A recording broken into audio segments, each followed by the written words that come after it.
Greetings and salutations, everyone. This is Volts for October 1st, 2025. Could we get hyperscalers to buy heat pumps for households? I'm your host, David Roberts. I was at Climate Week in New York City all last week, and as you can probably tell from my slightly scratchy voice, I did a lot of talking. I recorded 5 podcasts over the course of 3 days on stage in front of live audiences, and all of them will eventually be uploaded to the feed. The first, which I am sharing today, was focused on an intriguing new report from Rewiring America called Homegrown Energy: How Household Upgrades Can Meet 100% of Data Center Demand Growth. It's built around a simple insight. Hyperscalers desperately need to free up capacity and reduce peaks so that they can connect to the grid faster. The quickest place to find spare capacity is in households. Therefore, hyperscalers should pay to free up household capacity. They could get a third of the capacity they need by paying to replace electric resistance heating with heat pumps, and the rest by paying for battery storage and solar on suitable homes. Could this work?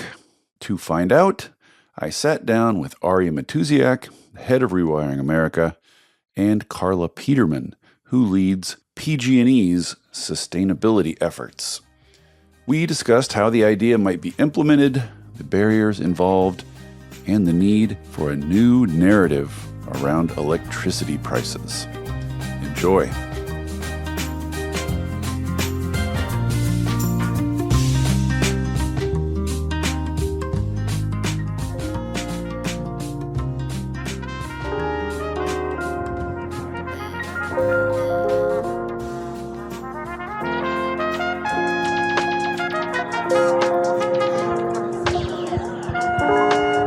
Good afternoon, everybody. Thank you very much for coming. Please take to your seats.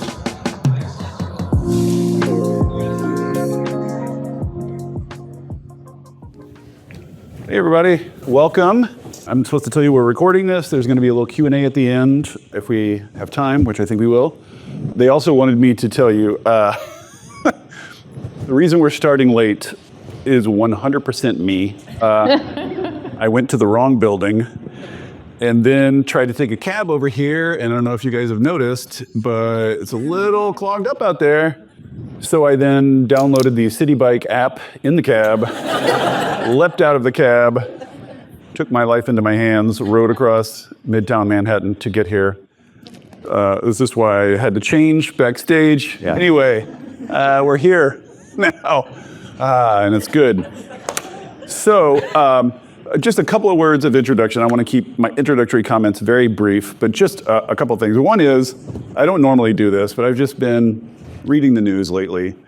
And I just want to say, if you would like to support journalism without some of your money going to a maligned billionaire, Volts is entirely listener supported, 100% me and you. There's no billionaires involved, there's no institutions, there's no businesses.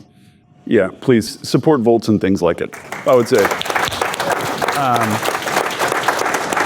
So, as we've heard already, there is a lot going on in the world of electricity, and there are, I think, things happening that clean energy people maybe are not quite freaked out enough about. It's hard to know how to calibrate your freaked outness these days. There's a lot of things to be freaked out about, but basically, we have demand rising very quickly thanks to data centers. We have electricity getting more expensive pretty quickly, and we have renewables coming on the grid pretty quickly. And this sets the stage for opponents of clean energy to tell a very clear narrative. Look, they're trying to shove renewables on the grid. Consequently, prices are growing up just when we need to be competing with China on AI. They're trying to slow us down and make it more expensive by jamming a bunch of renewables on the system. Very easy narrative to tell, very intuitive. And I don't know if you've noticed, they own a lot of media, so they'll be able to tell that story. They're already telling it. It's already out there. Now, we know in this room that the reason electricity rates are rising generally has to do with T&D, generally has to do with transmission and distribution, not generation, not who the generators are, mostly distribution. But facts and $1.50 will get you a cup of coffee. It's not enough to have the facts on your side. We need a story to tell that captures the imagination and that involves people. And that is why I really was glad to see the homegrown report from Rewiring America, because this is a narrative that puts ordinary people, gives them agency, gives them something to do, promises them lower cost, and makes them part of this project of growing a healthy electricity sector to compete, et cetera, makes them part of, rather than a sort of footnote to, because right now it's just like China and hyperscalers, it's just giant entities battling in the heavens, and all we hear is the thunder from the clouds, and most people, I think, don't feel connected to that, and this is a way to give them a role. So I wanted to start by throwing it to Ari, and maybe you can just flesh out a little bit what the homegrown report says the role of households is, and what you're trying to how you're trying to connect households to the hyperscalers and the data centers and these larger forces. Well, thanks, Dave, and glad for the City Bike app and your persistence. Yes, although I will say Manhattanites could do a little more to respect the bike lane. I'll just throw that out there. That's a whole other project. I don't know if we have enough time to... Insoluble problem. Yeah, right, that's a different insoluble problem. I guess the way that I'd start is a frame, because as you said, there are these giant forces that are playing themselves out. And oftentimes it's when you're kind of faced against that, you can feel quite powerless. What is it that you can do? And at the core of Rewiring and our founding story was this idea that actually the kitchen table conversation is the most important conversation, because there are 5 or 6 decisions people make about how they heat the air and water in their homes, how they cook their food, dry their clothes, what kind of cars they drive, that comprise 42% of energy-related emissions. That was sort of a founding premise of the organization based on Saul Griffith's research back in the day. And that's really important, but what's actually connected to that is that those 42% of energy-related emissions are tied to the energy system. And what that means is that the household should be understood as energy infrastructure. And if you start from the perspective of the household as energy infrastructure, then you get to have a totally different orientation to what the solution set could be. Because now if the household is a player in the game as opposed to a passive recipient of the game, then it can be part of the strategy that you lay out. And so what the Homegrown Energy Report is really talking about is, in the face of all of this load growth, 128 gigawatts over the next 5 years, 93 gigawatts of that coming from data centers. For those of you not keeping score at home, that's a lot. The 128 gigawatts is 16% of current US electricity supply. And so if that is all the load growth that's being projected, what role could the household play? And so our team did the analysis, and it turns out that if you run the math, households could provide 100% of the load growth of that 93 gigawatts coming from hyperscalers, could provide 100% of that if we invested in them. And this turns into kind of a triple dividend play, because in that sort of thought exercise, which can be made real if we commit to it, the data center gets their capacity so they can run at the speed that they want to run at. The utility gets their needs in terms of having some energy capability and actually an investment in their overall energy plan. and the household gets relief on their bills to the tune of hundreds to thousands of dollars a year. And if you've looked at the increase in electricity bills for households over the last several years, 30% increase over the last 4 years.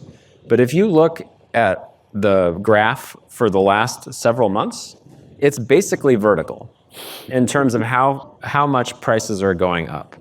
And so the premise of the report, and really the frame that we want to look at things through, is to move from a position of saying, wow, that's a really bad situation for households, I hope somebody figures it out, to instead saying, no, the household is actually a core part of our infrastructure, a source of investment, and an opportunity to solve multiple problems at once. Right. And just to flesh that out a little bit for those who have not looked at the report, the idea here is that like every household has a little bit of spare capacity. They're not using the full capacity that's hooked up to their households, and data centers need capacity. And this is not really emphasized in the report, but something I like to emphasize, which I've said a dozen times on the pod over the past couple of years, is data centers need a bunch of energy. Nuclear plants are real slow. Gas plants are, that pipeline is booked out through 2030 at the earliest. You know, the next fastest thing is wind and solar, but even those take some time and there are land constraints now. So like, where can you get capacity the fastest? And it's just sitting there in households right now, not being used. And that is, I think, such a key insight. It's just the one thing to take away from this is that hyperscalers and utilities need capacity. There's a bunch of spare capacity in households. Hyperscalers have made clear they'll pay pretty much any amount of money for capacity. Households have their bills going up and could use some of that money. So it kind of seems like a match made in heaven here, if we can figure out how to do that. So let me throw this to you then, Carla, because you know, PG&E got load growth. It's got all the things, fire coming at it from all sides, you might say, even more so than most utilities, you might say. So I wonder how you're thinking about the role of households and what sort of things PG&E has done to date to try to sort of organize and access some of that capacity. Well, thanks for having me here. Great to be in the room with all of you and joining Ari in this conversation. And as often is the case, California can be a little bit different. So let me just lay a couple of facts to help you understand where my perspective is coming from. And first of all, I fully agree that we've got to find solutions that are a win-win for many people. We want to meet all of our customers' needs. Everyone's still looking for it to be affordable, reliable, and safe. PG&E is uniquely situated because we're the country's largest dual fuel utility. So we serve gas customers as well as electric customers, which allows us to be quite agnostic about what is that fuel mix. And therefore, it's a priority for us to be leading in terms of smart solutions around the energy transition. And as was noted, we are seeing electric rates rise around the nation this past year and next year. Our situation at PG&E is a little bit different. Over the last 15 months, our electric rate has gone down 3 times, most recently in September, and it'll be going down again in January. Now, that's been largely driven by the fact that our rates went up faster than others. In some ways, we were the canary in the coal mine about increasing electric rates. But our rates went up because of the wildfire mitigation in particular we were doing and having to respond to climate change. So we were seeing faster the cost of climate adaptation. So we're talking about these rate increases now. They're actually not reflecting what many utilities and communities are going to have to go through in terms of climate adaptation in the next several years. So because of those increasing rates, that really required us to think differently sooner about how do we drive down rates and drive down costs. The other 2 things to notice about our system are we were anticipating load growth anyway, but from electrification, not from data centers. So, I'll add a third perspective to what you were saying, David, which is, hyperscalers need power, households have capacity. We actually have found that households don't all have the capacity they need in order to meet their electrification needs. So how do we deliver more energy to households, more energy to industry, and do it in an affordable way? So some of the things that we have been doing have really focused on the household as infrastructure is how do we increase the capacity for that household? we find that 30 to 50% of our customers, when they want to add an EV, for example, they don't have the sufficient panel capacity. So we've been doing work with providers who can do smart add-ons to existing panels, where you can add on to an existing 100 amp panel, and that allows for capacity for the EV without spending thousands of dollars on those service upgrades. The more we can reduce those service upgrades, the lower cost it is for customers. We also, though, know that, to your point, there are customers who can participate in providing capacity to the grid. And so we have a couple of programs focused on doing that. We have some virtual power plant programs that we've done in partnership with some of the big solar and energy providers. The biggest in the country, is it not? Yes, the biggest in the country. The biggest operating VPP in the country. So here, the positives we've seen is that those megawatts are showing up, and they're providing capacity during some of our more stressed days. Where we need to see VPPs go is the opportunity to deploy that capacity at certain times of the day on a consistent basis. It's also, my dream world, right? You're providing that capacity at distribution level, transmission level, in addition to providing it at the distribution level and supporting behind the meter needs. And so we've laid the groundwork, and now we have to see where we can go with it. We've also looked about how you can use the capacity of electric vehicles to provide grid services as well. So we have partnerships with major automakers.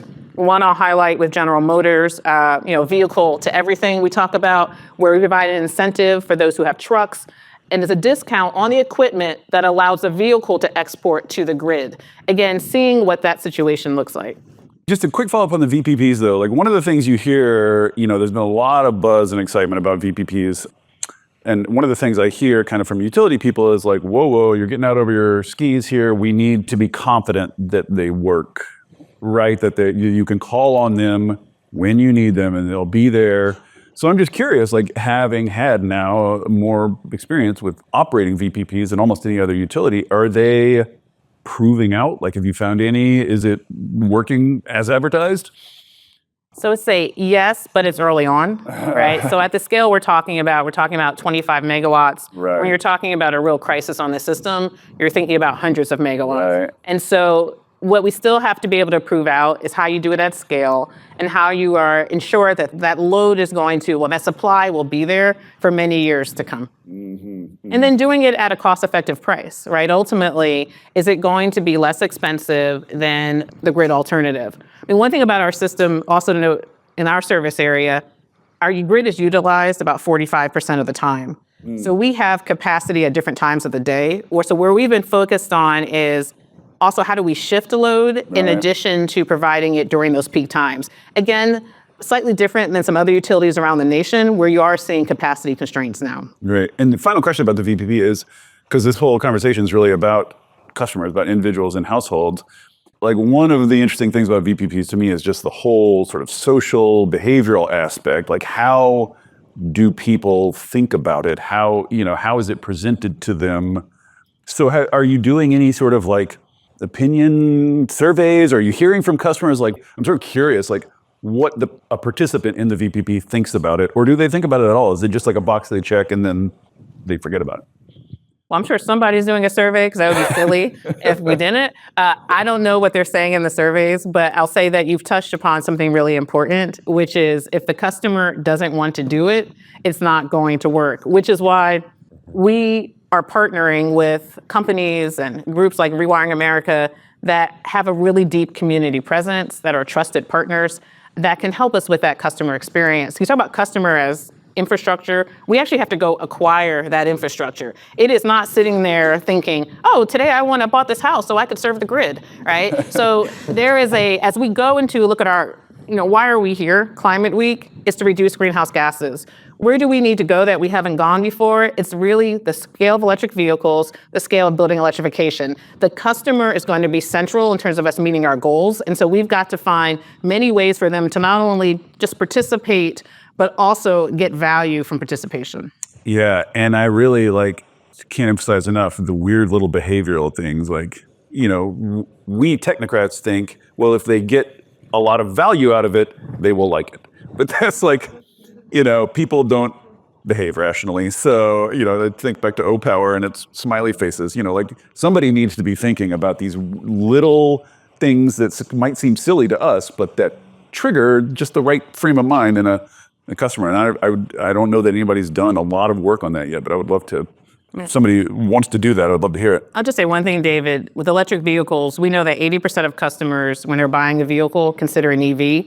27% actually do the purchase. And what our surveys have shown is that there's just decision fatigue and all along the way. And so what we do know is that even if there's value at the end, if the experience to get there takes too much time, even the most well-meaning folks will not do it.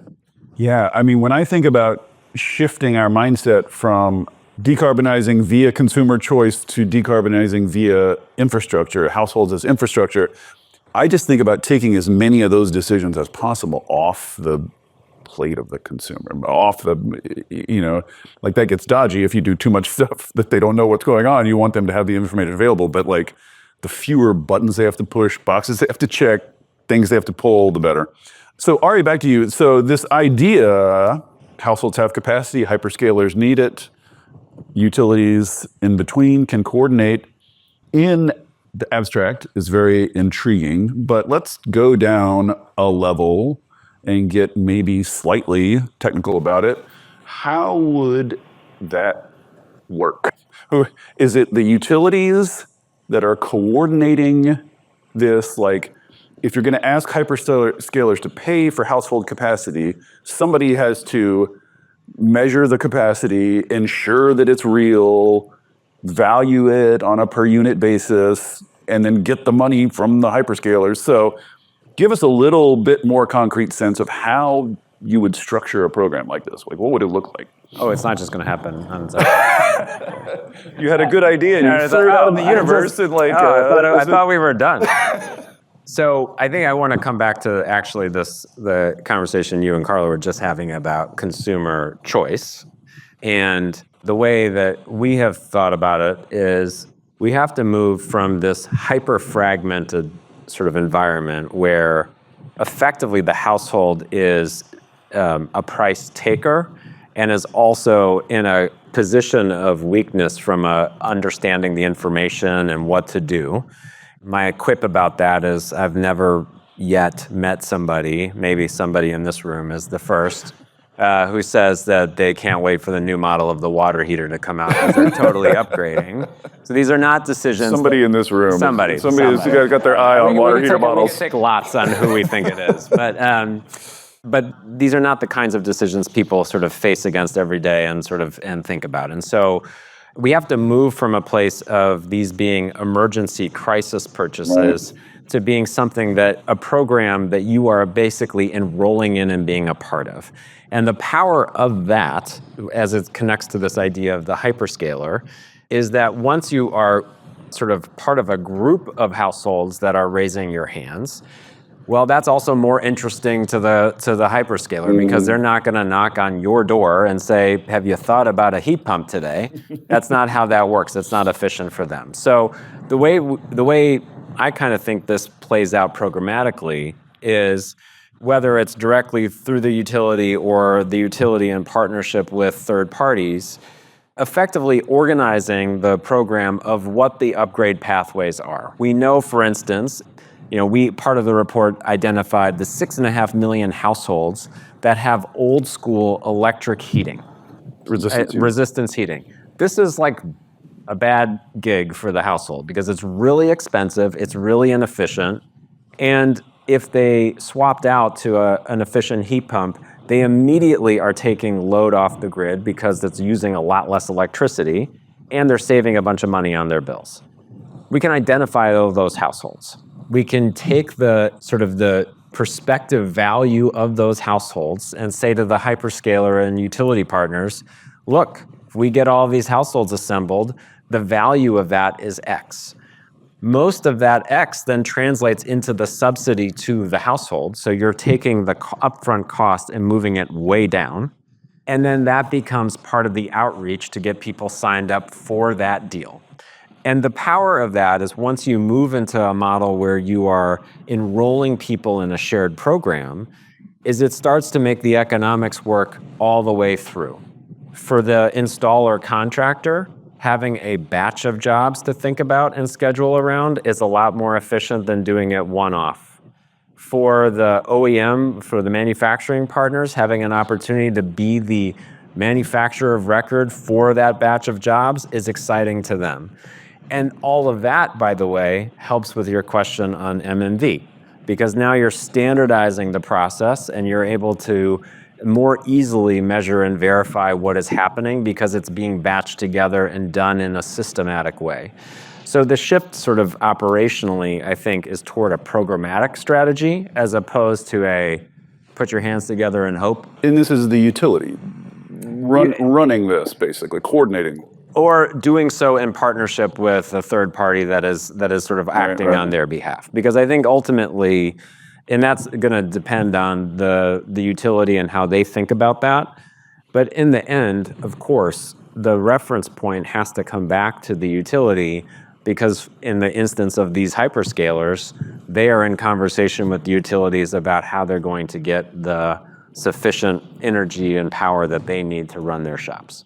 Well, what you've just described is a way for utilities to get more capacity, which they all need, could theoretically be a freestanding program. How directly do you envision tying that to hyperscalers? Like, would this just be the utility frees up some capacity and then turns to the hyperscaler and says, I can fit more of you now? Or do you envision something more direct, like the hyperscalers are directly paying for that capacity in some sort of like, in a way that you can see the line item, sort of like, you know what I mean? Yeah, I guess what I would say is hyperscalers are paying right now for power. And so to me, the equivalent opportunity is to say, well, there is this capacity that is latent in people's homes. If we were going to pay a bunch of money over here for new generation, maybe some of that you still have to do. It's not to say that there isn't going to be new generation required. But if you were going to pay all of that money over here and some subset of that could be handled through households, then that payment should go through whatever intermediary structure directly to the households. And what you're doing then is you are taking the amount of money that sort of equipment costs, you're taking it way down in terms of the upfront cost. Just because of the scale and... Yes, because of how much is being paid for this power on the market as it is. Oh, right. So it's just sort of like translating what would have been paid somewhere else for incremental generation and saying the incremental generation is in all of our homes. Right. Have you talked, because this now, like, it's one thing for utilities to be confident that this sort of coordination of household capacity works and is reliable. Now you need also the hyperscalers to be confident in it. Have you talked to a hyperscaler about this? Like, are they intrigued by this? I've been wondering, like I said before, like, they need fast power and this is the fastest. I've been sort of waiting for them to realize this and all come around. Like, they're all having weird SMR dreams right now, but eventually they're all going to arrive here. I've been waiting. That is a weird dream. Have you talked to hyperscalers about, like, told them, like, hey, you're surrounded by spare capacity, just figure out how to exploit it? Yeah, we have been talking to the hyperscalers about this, and I think they are interested. And one of the reasons why they're interested is the sort of opportunity for the capacity. But another reason is because of the social license to operate that dynamics. Because you can see this if you do a search around data centers and cover sort of like the local coverage of data centers. Yeah. People are not uniformly excited about them coming to town. And they're also not uniformly excited about the relationship that gets drawn between the data center coming to town and their bills going up. And so if actually what can be sort of the story that can be told is the investment is being made directly into the households to lower their bills in order for the data center to come to town, that is a much better deal to sort of negotiate and a headline to have as opposed to the alternative. And so I think there's a combination of factors here. The question that comes up invariably is, okay, but how quickly can you do it? Yeah. Because while... it's interesting in that this is like 0% technical problem and 100% soft costs. This is all soft costs, which are our Achilles heel in everywhere else. But this is why shifting to kind of a programmatic model is so important. And the thing that you started off by saying the pathway and timeline to nuclear or the pathway and timeline to new gas, these are not themselves happening overnight. And I do think if you get the levers right, you can accelerate adoption. And we've seen this in sort of like a number of cases. So someone was sharing me a story about in Germany, balcony solar. Right? This is like but it's an interesting case. People have been hassling me to do a pod about that for months now. That's the number one request I get. It's on the books, everybody. Okay, thank goodness. No, but in Germany, there were 40,000 balcony solar units when the Ukraine war started. And in 3 years, that number went to 4 million. And it had a lot to do with people feeling quite concerned about their costs. Now, balcony solar is not a sufficient answer for what we're talking about here, but it's a window into sort of the kind of dynamic that causes a migration toward a solution and a scaling of that. We have an example closer to home, which is that in Maine, Efficiency Maine created an amazing program for heat pump adoption because there's a lot of delivered fuel in Maine, and delivered fuel is very expensive, and people pay a ton of money on their heating bills. They set a goal for 100,000 heat pump installs, and they cleared it faster than they thought, and so they added another 100,000 on top. And that was a subsidy that they were offering to households to lower the upfront cost. But what it did was it catalyzed that whole market, and in doing so, created a much easier acquisition process because people are all talking to each other about the heat pump that they got. Well, Carla, let's talk about data centers a little bit. I mean, one of the things we were talking about backstage is, like if I'm a household in a utility area and a data center wants to come to my utility area, it's gonna take a bunch of power and block out other uses of that power. It might require infrastructure upgrades, which will be shared across those households, even though they're not prompting it. It doesn't create a ton of jobs. It just sits there humming. So what's in it for me? This, one of the things I like about this idea is this gives you something concrete to tell households. If data centers are coming, you can say they're coming and they're bringing bags of money that they're going to hand out to you. That's as Art says, a much better pitch. I would love to hear your thoughts. I mean, as a utility, how you think about data centers. They're giant, inflexible loads. There's some investment when they're built. What's your sort of balance of considerations, and how are you interacting with data centers? What are you asking of them? For us, affordability is top of mind. And so we became more bullish and interested in having a certain amount of data center load in our service area as a part of an affordability strategy. So we took a stand very early on that we want data centers to be beneficial load. So you bring this load online, it can help drive down the fixed cost for all customers. Flexible, that just means them being flexible. No, they don't even need to be flexible. What is beneficial load then? So we have, as I was mentioning, we've seen an increase in our rates, and you called upon this, due to some fixed infrastructure costs, specifically the investment in transmission and distribution. So the more kilowatt hours that we can bring onto the grid, given our grid in California is not utilized at its full capacity, we're able to better utilize the existing infrastructure and spread those costs. So we estimate that for every gigawatt of data center load we're able to bring on in our service area, that can drive down rates for all customers 1% to 2%. Now that's not... That's assuming it's off peak though, right? If it's drawing at the peak, that's not beneficial, right? Well, it depends, right? I hear what you're saying. If it requires an additional contribution of generation, to your point, if it requires adding generation, then you've got to consider those costs with the add. But where we are right now in just our service area is that bringing that load on will drive down rates for all customers. So we started with that perspective with data centers. Now I'll say, you look at utilities across the nation, one thing I hear commonly is we don't want to add this data center load on the cost or backs of residential customers. Right. So then the question is, practically, how do you do that? Especially if your system is not one where you've got additional capacity. And so the moment that we have right now, and this is what I think Rewiring America is tapping into, utilities around the nation, regulatory commissions, are looking at unique tariff structures for data centers, requiring, for example, and you see this no matter the type of state, contracts that are requiring data center providers to pay up front for system upgrades, to make commitments to be on the system at least 10 years, so that, because there's this big concern, if the load doesn't show up, then we're not going to see that beneficial aspect. So when I think about what the report is sharing, I think about it probably in a more simplistic fashion, which is we want to have people adopt electrification technologies in their homes. One of the barriers is cost. We have data centers who have money. They're just a source of money. You can get money from lots of places, but they're a source of money, and they are motivated to get capacity.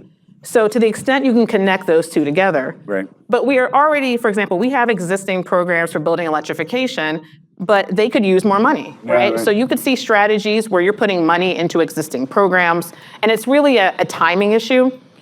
I think the challenge will be, and the opportunity is, when it comes down to what do you consider, if the focus is on creating actual capacity that the data center can rely on, different types of building electrification can give you a different sense of confirmation of capacity. So if it's energy efficiency, that is something that will show up in the demand forecast and that it becomes very reliable, right? And we have some experience with that.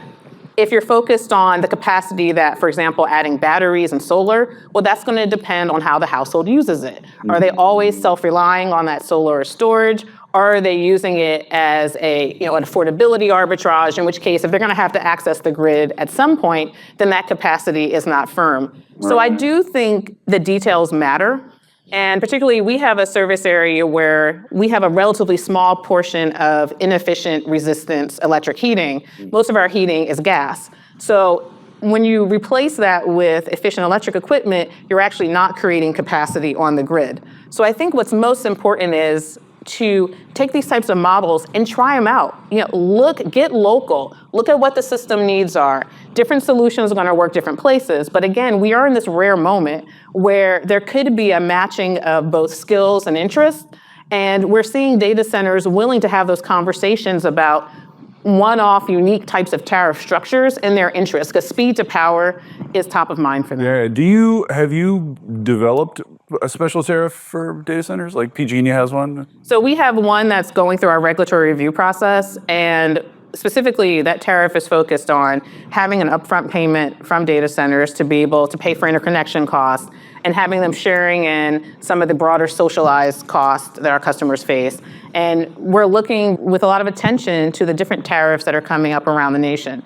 We are, again, unique where the data center demand in California is not at the level it is in Virginia. And so for us, it's a part of our driver of our energy demand, and no doubt it is the highest percentage of driver, but we're also seeing electric vehicle growth, building electrification be key drivers as well. Interesting.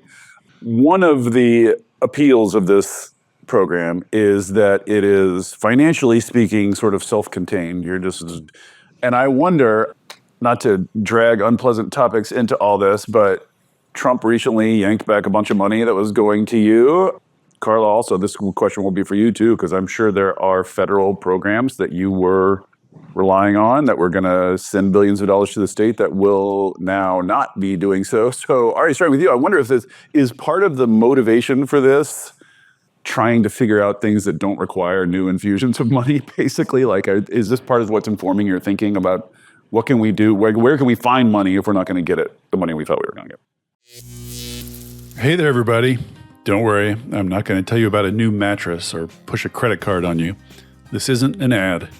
There are no ads on Volts. It is supported entirely by listeners like you. If you'll indulge me for a second, I'd like to ask for your support. I started Volts because we're all surrounded by depressing news about climate change and misinformation about clean energy, and it's never been more important to share the stories of the real people on the ground doing the real work of transition and all the ingenuity and courage and public spirit they are bringing to it. People are hungry to hear these stories, to learn from and find inspiration in them. I've heard from people who changed majors or careers after hearing episodes of Volts. People using it in classrooms and community groups, even state legislators who have passed bills inspired by specific episodes. Sharing these stories matters. It makes a difference. If you have found value in it and want to help me continue doing it, I hope you will join the community of paid subscribers at volts.wtf. It's about the cost of a cup of coffee a month. If you don't like subscriptions, you can make a one-time contribution, leave a review on Apple or Spotify, or just tell a friend about Volts. I am grateful for any and all support. If you're already a paid subscriber, thank you. And now, back to the show. Is part of the motivation for this trying to figure out things that don't require new infusions of money, basically? Like, is this part of what's informing your thinking about what can we do? Where can we find money if we're not going to get the money we thought we were going to get? I think what's informing our thinking is a core premise that I started with and that has defined our strategy all the way through, which is that the household needs to be considered energy infrastructure.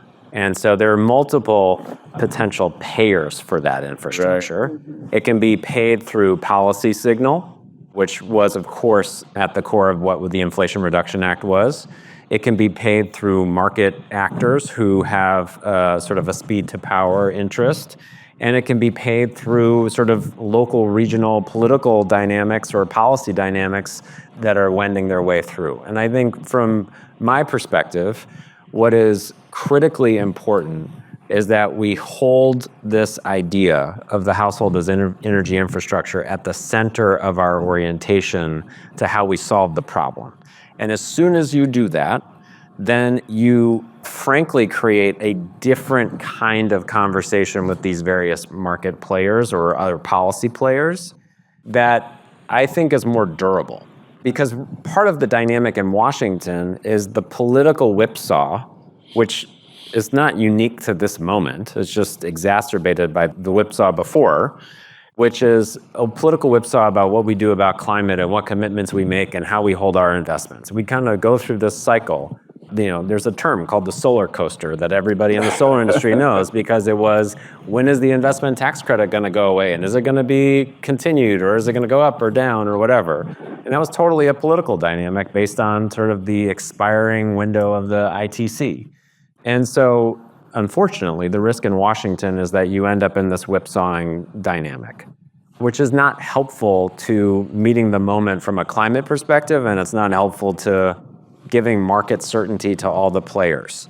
But there's a secular trend now of load growth that was not in place when we started Rewiring America in 2020.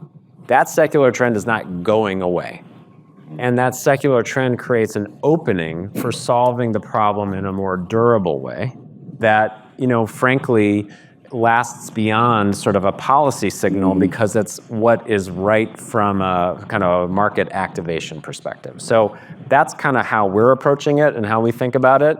And let me ask you to expand on that because I meant to ask you about this before, but like part of what you would like from this program is not just sort of the immediate effects of the program, but as you say, sort of standing up this, you kind of want this to like run on its own once you get it up and going, right? I mean, that's part of the goal here.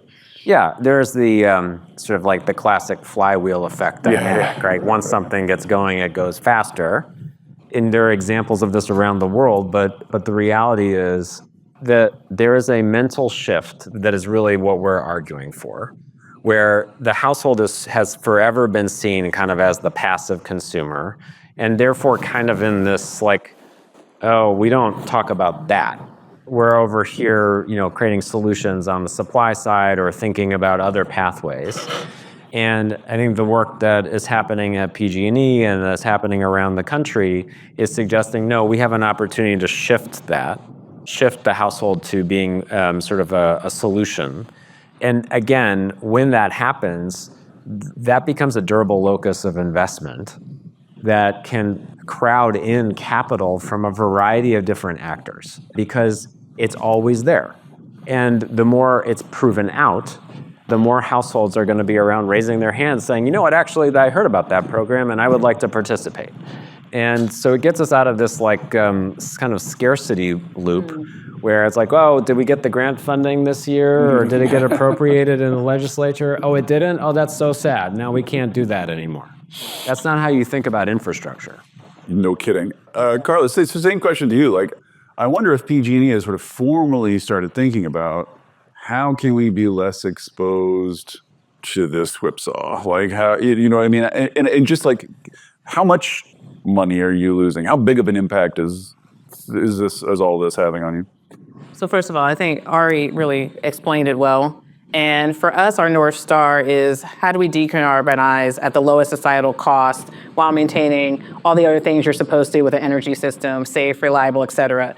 So we have been articulating for several years that the cost of delivering for our customers what they need is more than our customers can afford. So we need to be pulling in different types of funding sources. And so we have, as a utility, been very focused on accessing federal funding as well.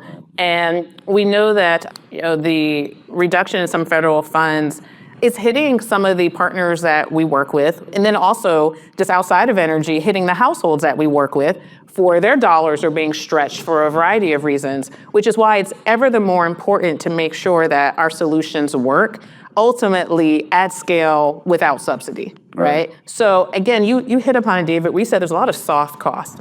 We're seeing there was a quick mention about distributors and installers. They're not yet on board at the level they should be. I mean, why every time someone replaces their gas water heater, are they not going to the most efficient electric appliance? We've got to just get into that market. Our CEO talks about it anyways money. You're going to spend the money anyway, right? Why not spend it in a way that then provides these additional benefits? So I would say the variation we have seen in federal policy is all the more motivation about while the business case and the economic case just need to make sense standalone. Yeah. And this is slightly off topic, but I'm just curious about it. So I'm going to ask you, is there any talk in California, in PG&E, between PG&E and the administration about moving some of the costs of, there's lots of policy costs imposed on PG&E. California has all sorts of great policy goals, and a lot of those get put on the utility, therefore put on ratepayers, which is the most regressive possible way to fund anything. Is there any talk about lifting some of those programs, some of those costs out of the utility sphere and just paying for them out of tax revenue, which is a much more progressive source of So it's a great question. I mean, we have this information on our website publicly that about a third of our customer bill is driven by policy. Yeah. And so versus what it costs to deliver the electrons or the therms to the system.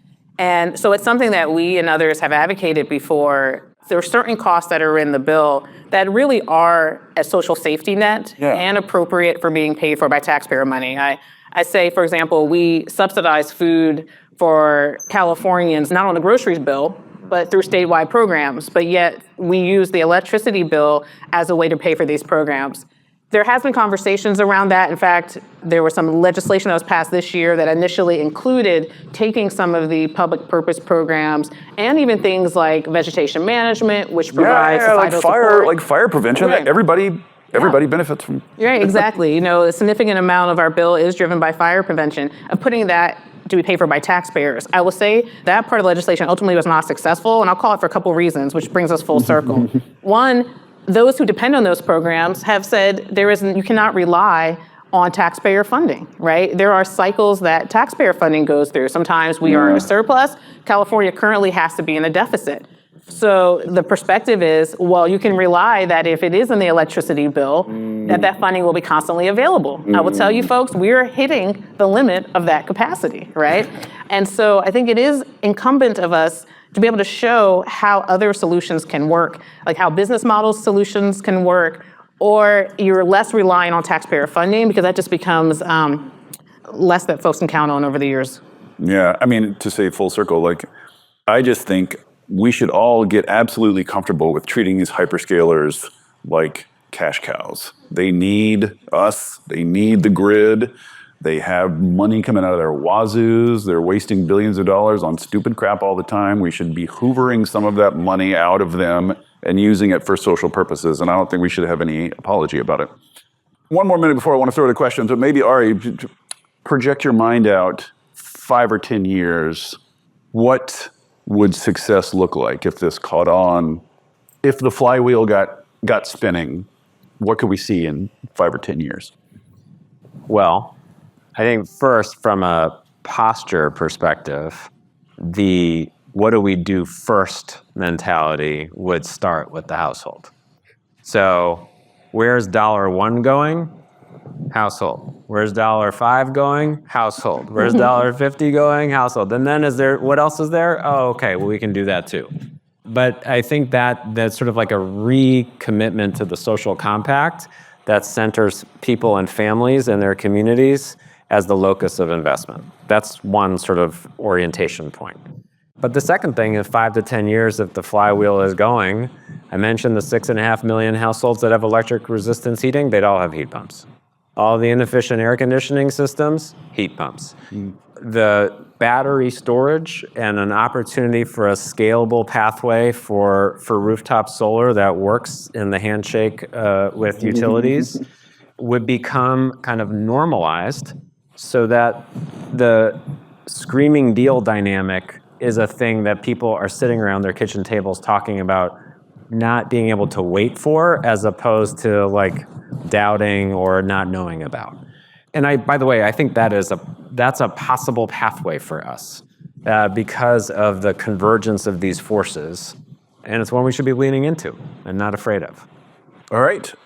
Thank you, too, for that. And are there any questions about this scheme? Thank you all so much. I have a question about how to make this process efficient. We are a little bit on a short time span that we have to do all of this work. And do you have any thoughts about how to make the household energy infrastructure in a way that doesn't just create a ton of bureaucracy and extra steps? How to keep soft costs low. What a great question. So, yeah, I'm happy to start. So I think first and foremost is talk to the household about what they actually want. I mean, we have piloted different demand response aggregation programs for many years. And the economics of that actual creating capacity just aren't the selling point for customers. It's a nice but ultimately they're not buying the equipment in order to be an energy provider. And so I do think that first and foremost, improving that customer experience. When we talk to our customers, this is what I do know in terms of our surveys, they're not even aware of what building electrification actually is. So we're already jumping to, you can provide capacity, and it's like, what? What's wrong? So we have, for example, an induction cook stove loaner program. For 2 weeks, you can just borrow it and see if it actually cooks your food the way you thought it would cook it, right? So we first and foremost have to get back to that immediate customer experience. So that's the way I would say is a precursor or must happen at the same time that we're talking about how do they participate in the grid. What are your thoughts? I agree. And I also just wouldn't sort of underestimate the power of compounding social trust and proof, right? Like that, there is a dynamic that takes place when people see their friends doing something and sort of know that the induction cooktop actually can make your food and keep it warm and all the rest. That becomes catching. And I think that's a big part of what we have to lean into as well. And I'll just say, I mean, this is a great question, a great general question. Everybody's following the sort of dialogue about abundance and all this stuff. One of the critiques these days is that blue governance basically has become very bureaucratic.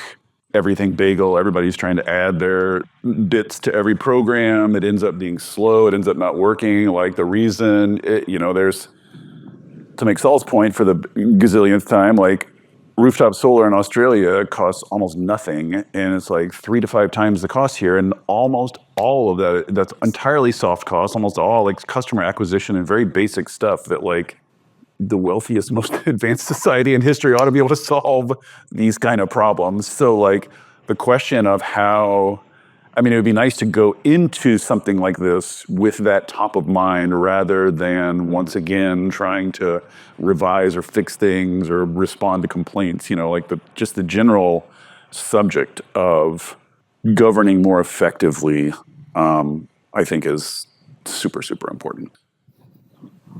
Hey, first of all, thanks for the report and everything. I work for Congresswoman Doris Matsui of California. And we have been trying to push legislation on virtual power plants, and nobody knows what they are. No other Republican office certainly has any clue about any of this.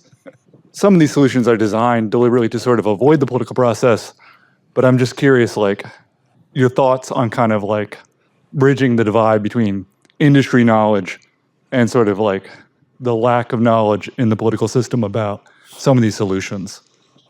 Let's solve that one, you guys.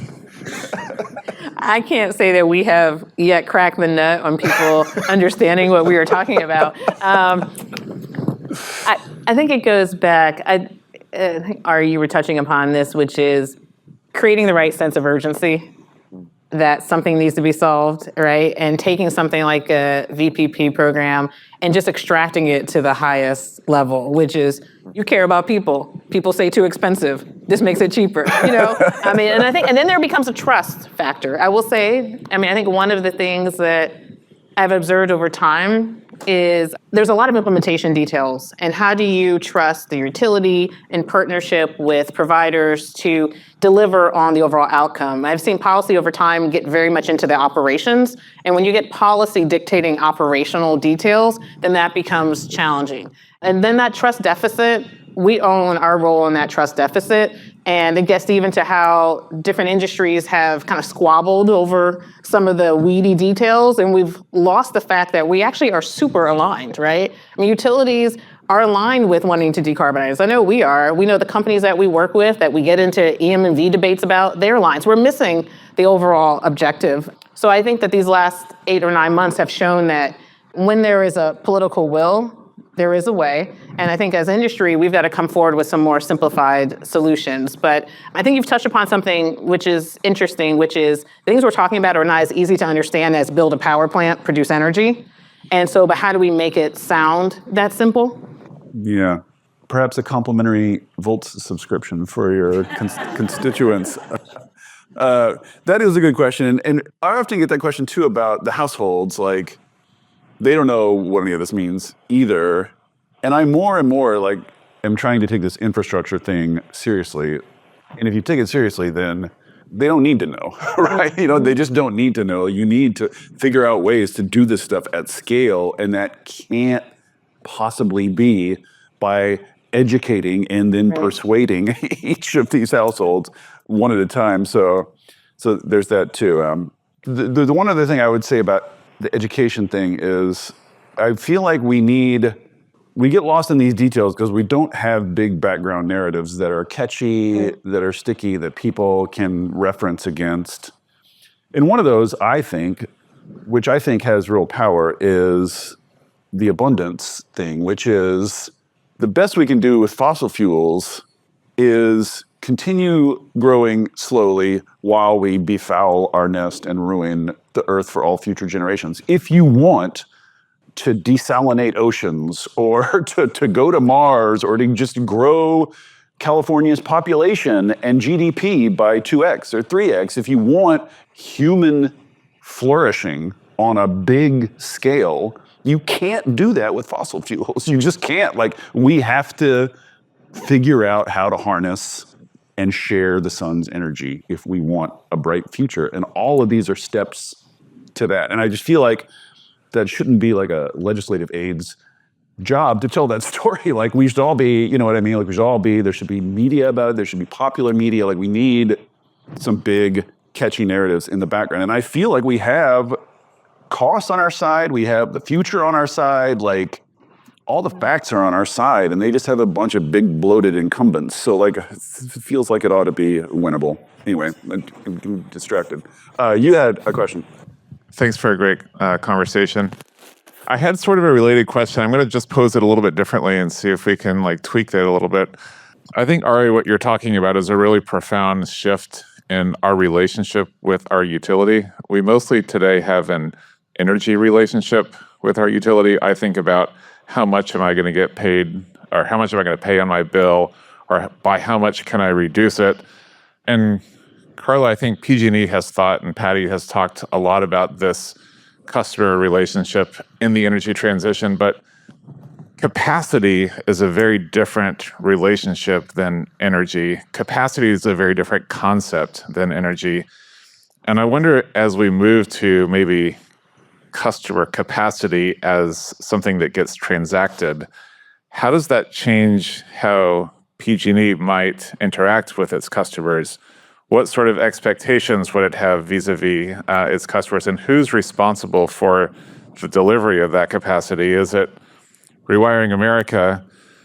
Is it Google, or the contractor or the customer ultimately at the end of the day who's going to have to bear the burden of showing up when you expect it to, otherwise we get a brownout?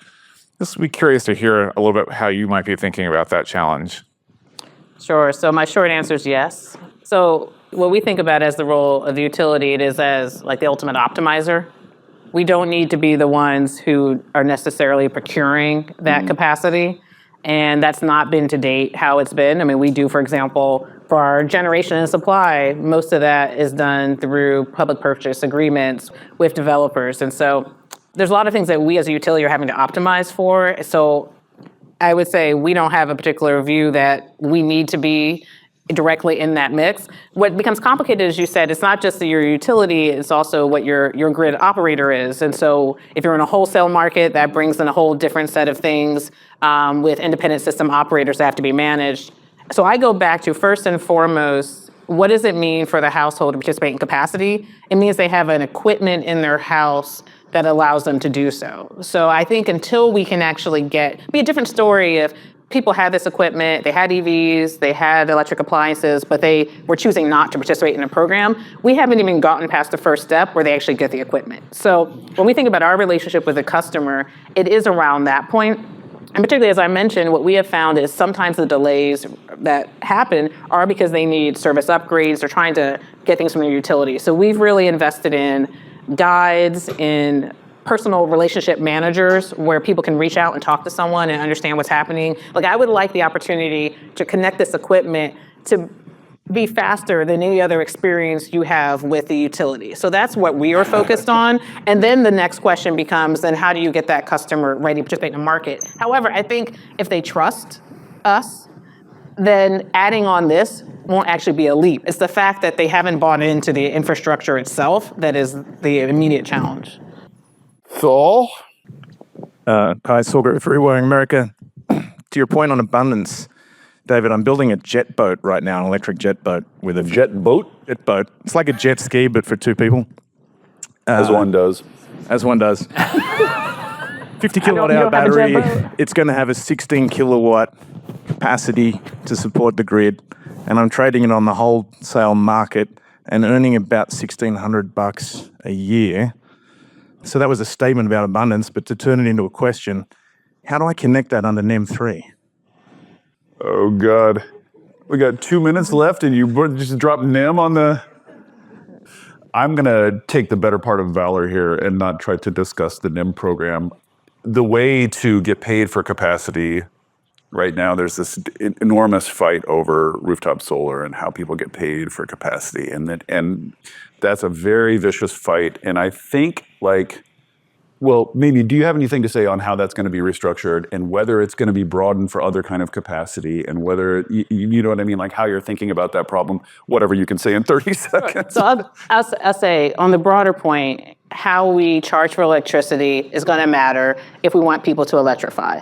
And the more we can be transparent about what you are paying for or being compensated for, the better. So one of the things that is being rolled out in California, investor-owned utilities, although it's existed for publicly owned utilities for a while, over the next several months, are fixed charges, right? And fixed charges are really meant to be just more transparent about what is the cost of infrastructure versus what is the cost of the kilowatt hour. And so I do think we've got to make sure that our rate design is consistent with our objectives. Are we encouraging electrification? And in that rate design, are we making sure that all customers are adequately paying for what they use and do and are compensated for what they use and do? Okay, I'm going to take moderator's privilege and get the last question here because this brings it up and it's interesting. I was listening to an interview with the head of a company who is doing VPPs. It's the biggest one. I can't remember it now. But one of the points he made was that they are growing and succeeding in regulated territories, basically in vertically integrated utilities, and are having a lot of trouble in wholesale markets getting things going. And the explanation was basically because, you can just go talk to a vertically integrated utility. You talk to them, they make a decision, and then they do it.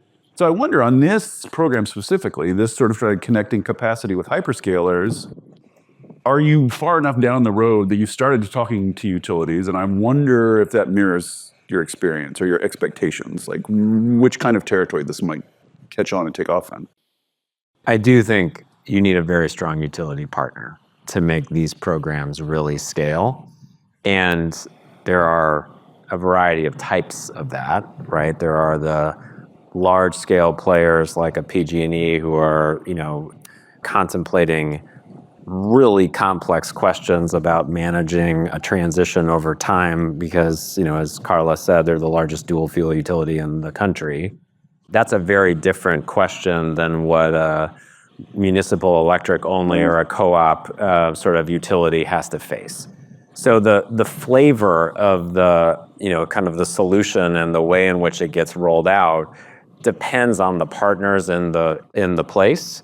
But I think the sort of like the core thing holds, which is you need strong partners who are aligned toward the goal and are operating from the specific perspective of their market and their needs and their customers, because ultimately it has to work locally. You can't say, oh, hey, PG&E, we have this awesome idea for all of the huge number of electric resistance heated homes that you have in your territory. And Carla says, yeah, we just don't have that many of those, actually, because that's not a great answer for them. But there are other solutions for variations on that theme. And so I think as long as we have that sort of orientation to the local makeup, to the market makeup, and then you say, connected to that, we have to have great partners who want to get it done as opposed to hand wave around it, then you can find your path to sort of that solution and that scale.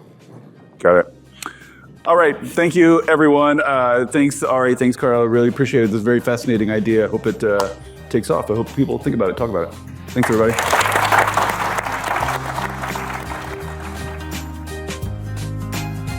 Thank you for listening to Volts. It takes a village to make this podcast work. Shout out especially to my super producer, Kyle McDonald, who makes me and my guests sound smart every week. And it is all supported entirely by listeners like you. So if you value conversations like this, please consider joining our community of paid subscribers at volts.wtf, or leaving a nice review, or telling a friend about Volts, or all three. Thanks so much, and I'll see you next time.